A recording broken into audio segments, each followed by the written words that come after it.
As Pennsylvania's state budget remains at an impasse, some frustrations are mounting over what some call a lack of funding for mental health services in the spending plan. Fox 43's Lisa Schaefer has details of the potential impacts this could have on county services. Pennsylvania's mental health system is crumbling as the need for services grows. We have wait lists for literally every service that we offer. We need more individuals to enter this workforce. Meanwhile, the state budget remains in a stalemate.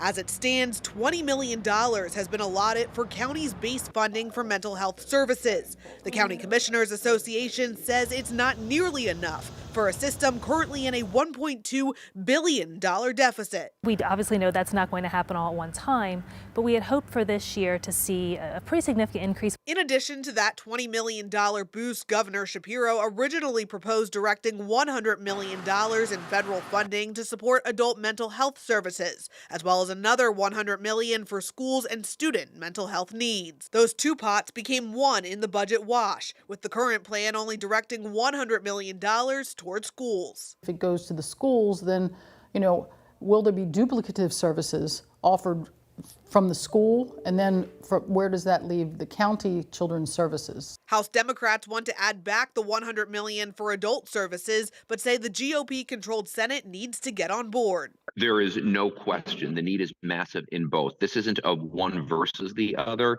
Our kids are suffering, adults are suffering.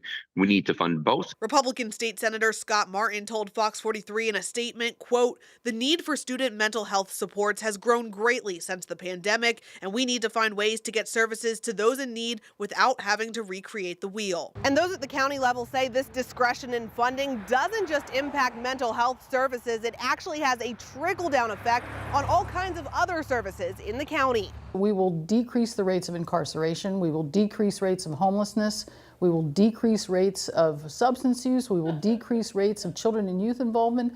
Literally, our department touches so many other facets of the county. Leaving counties worried about the potential impacts if the budget holdup continues. But when we saw the impasse back in 2015, we saw is that stretched on for months and months, more significant impacts, like some programs weren't able to take on new clients. Sometimes people had to go on waiting lists and wait for services. In some very severe cases, services had to close. Governor Shapiro has said he will sign the current budget once it's approved. A spokesperson for the governor told Fox 43 Wednesday he continues to prioritize mental health, saying in part, quote, "Investing in mental health is a priority for Republicans and Democrats alike." And Governor Shapiro has heard directly from Pennsylvanians from Westmoreland County to the Lehigh Valley, who want their elected leaders to work together to get this done. Alyssa Kratz, Fox 43 News.